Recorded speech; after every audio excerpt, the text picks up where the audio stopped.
Bonjour et bienvenue à cette troisième petite vite. Puis je dois avouer que je suis particulièrement content de le faire puisque c'est pour quelqu'un qui me suit depuis les tout débuts et qui est probablement un de mes plus grands supporters. Et c'est Démé. Je ne connais pas son nom, c'est son nom YouTube. Je suis même pas certain exactement où il habite, mais je crois qu'il habite en France. Alors, ça me fait un grand plaisir de dire que Démé, cette troisième petite vite, ben, elle est pour toi. Démé veut savoir quelle influence est-ce que l'angle du Chariot-Portouty a sur la formation d'un filet lors d'une opération de filetage. Alors, regardons ça. Alors, on a trois pièces et trois orientations de Chariot-Portouty différentes. On a 0 degré, 30 degrés et 50 degrés. Dans le premier exemple, l'outil pénètre la surface de la pièce à un angle perpendiculaire à son axe de rotation. Dans le deuxième exemple, l'outil arrive à un angle de 30 degrés, même si l'outil lui-même demeure perpendiculaire à l'axe de rotation de la pièce. Et finalement, dans le troisième exemple, l'outil arrive à un angle encore plus prononcé. Alors, regardons à quoi ressemblerait notre première passe.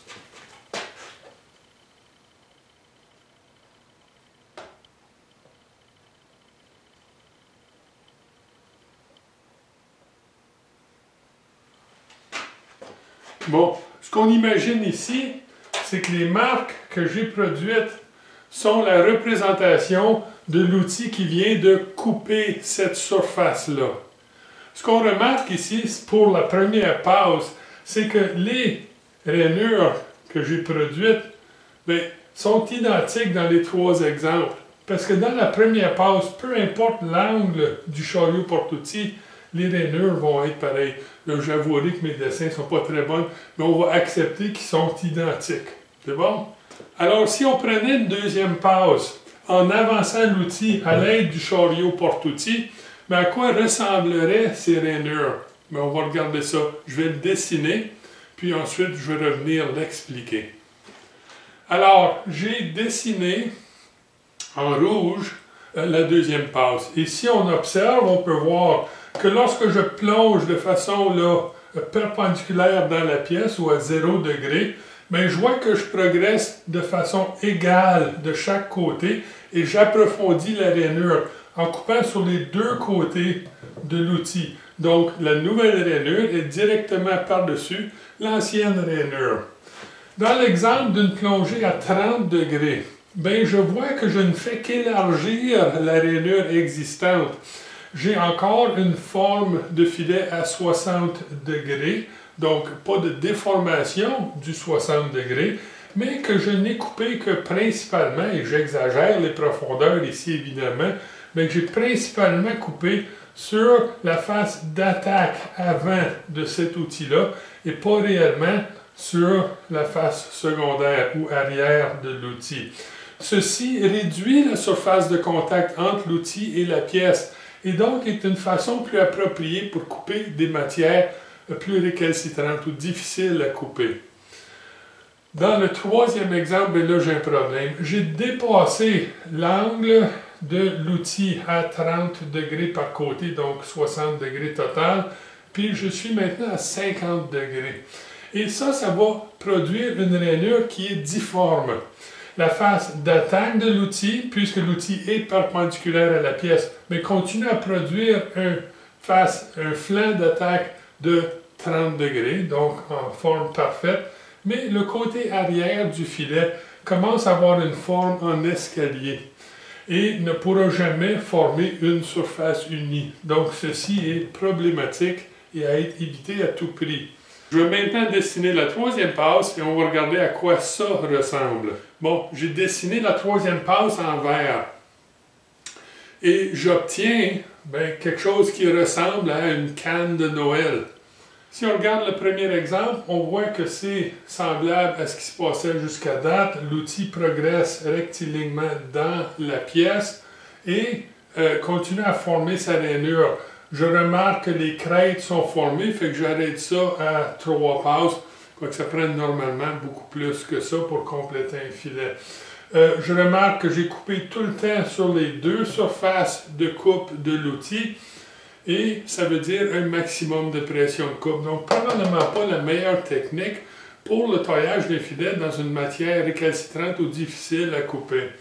Mais pour plusieurs matières plastiques et des métaux doux, ça peut être une façon viable de produire un filet. Si je regarde maintenant le deuxième exemple, celle où je plonge à 30 degrés d'angle, ben je vois qu'encore une fois, le filet a progressé normalement. Mais que la différence majeure dans ce cas-ci, c'est que je ne coupe que sur la face d'attaque de l'outil et pas du tout sur la deuxième face de l'outil. Donc, c'est un minimum de pression de coupe et un minimum de contact entre l'outil et la pièce. Donc, probablement une méthode plus appropriée pour tailler un filet dans une matière récalcitrante ou difficile à couper. Dans le troisième exemple, celui où on rentre à 50 degrés d'angle, on voit qu'on a produit un filet qui a une belle face d'attaque, mais l'arête secondaire ou arrière, elle est étagée. Et ça, c'est juste pas acceptable. Ça ne produira jamais un filet acceptable. Donc, 50 degrés, totalement inacceptable. Qu'est-ce qu'on peut déduire de ces trois exemples? La principale chose serait qu'on peut former un filet complet et normal et acceptable n'importe où entre 0 et 30 degrés d'angle sur le chariot porte-outils. Et que n'importe quel angle au-dessus, et je dis bien n'importe quel angle au-dessus de 30 degrés, va produire un filet étagé ou en forme d'escalier qui ne sera jamais acceptable.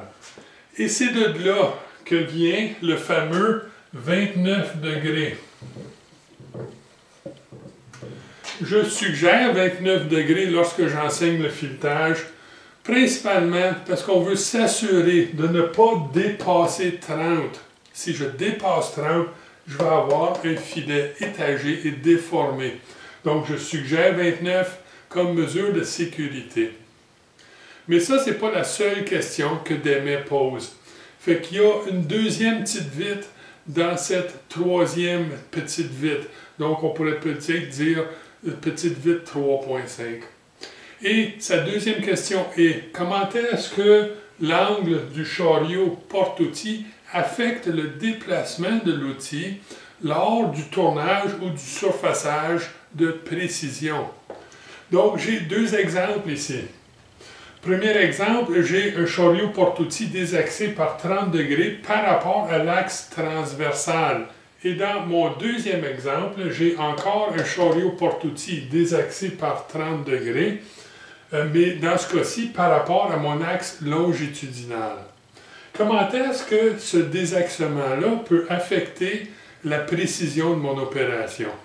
Première chose que je veux m'assurer de faire comprendre, c'est que jouer avec les désaxements du chariot porte-outils n'affectera d'aucune façon la précision ultime de votre machine.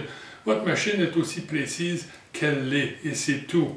Mais on peut, en désaxant, affecter la précision à laquelle je peux lire l'échelle graduée des manivelles, dans ce cas-ci, du chariot porte-outils. Si on regarde le premier exemple, celui qui est désaxé par 30 degrés par rapport à l'axe transversal, on peut dire que le sinus de 30 degrés est 0.5. Vous pouvez vérifier ça sur votre calculatrice. Et si je fais un croquis de ça, je peux dire que si j'avance au même angle que le chariot porte-outils, donc à 30 degrés, par une unité de 1, en pouces, en métrique, n'importe quoi, je vais aller dans l'axe longitudinal la moitié de cette distance. Fait que si j'avance de 1 ici, je vais avancer de 0.5 dans cette direction-là. 1 cm par ici, 1/2 cm dans cette direction-ci. Donc, ce que je viens de faire, c'est de doubler la précision. Pas de la machine, mais de la précision à laquelle je peux lire l'échelle de mon chariot porte-outils. Si je regarde maintenant ce deuxième exemple, et le premier, c'est de loin celui qu'on utilise le plus souvent, qui est réservé pour le surfaçage de la pièce. Okay? Le deuxième ne sert que très rarement, puis on va l'expliquer dans quelques secondes. Mais regardons-le pour commencer, pour dire que j'ai 30 degrés de désaxement par rapport à l'axe longitudinal. Et la même logique s'applique.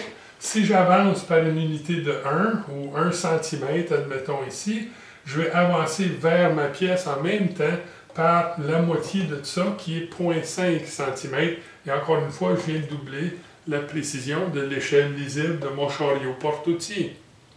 Comme j'ai déjà mentionné, cette deuxième méthode est beaucoup moins utilisée. Et la raison est simple, c'est que mon axe transversal, sur la plupart des tours, a déjà un ratio de 0,5 pour 1 sur le collier micrométrique de cet axe transversal-là. Ce qui veut dire que si j'avance mon axe transversal par 1, bien, en réalité, elle va physiquement se déplacer seulement par 0,5. Puisqu'elle coupe sur les deux côtés, je vais enlever 0,5 sur un bord, 0,5 sur l'autre, simultanément, et que le diamètre complet va réduire de 1. C'est ce qu'on appelle un axe qui coupe sur le diamètre et non sur le rayon. Donc, rarement utilisé, utilisable. Bien, avec les années qui passent et de l'expérience, on finit par comprendre que trop d'une bonne chose, c'est parfois une mauvaise chose. Et dans ce cas-ci, ce l'est définitivement. Parce qu'on pourrait penser que si on continue à réduire cet angle, bien, on va augmenter la précision à laquelle on peut lire l'échelle. Et ça, c'est pas nécessairement vrai. Si on réduit cet angle-ci à 5,74 degrés, mais on obtient mathématiquement un ratio de 10 pour 1. Et ça veut dire que pour chaque millième de pouce que j'avancerais le chariot porte-outils, je pourrais en réalité me déplacer vers la pièce que par un 10 millième de pouce ou un 10 millième de millimètre, dépendant de ce qu'on prend comme unité de base. Mais il reste que ce ne sont que des chiffres sur une calculatrice. Ceci n'augmente pas la précision de votre machine. Ça ne vous permet que de lire un peu mieux l'échelle. Donc, la réalité est que le 0,5 pour 1 est probablement le plus petit que vous allez vouloir aller avec ce genre d'opération. Alors, Démé, j'espère que ça répond à ta question. J'étais bien heureux de t'entendre parler de toi. Et, pour tout le monde, bon usinage!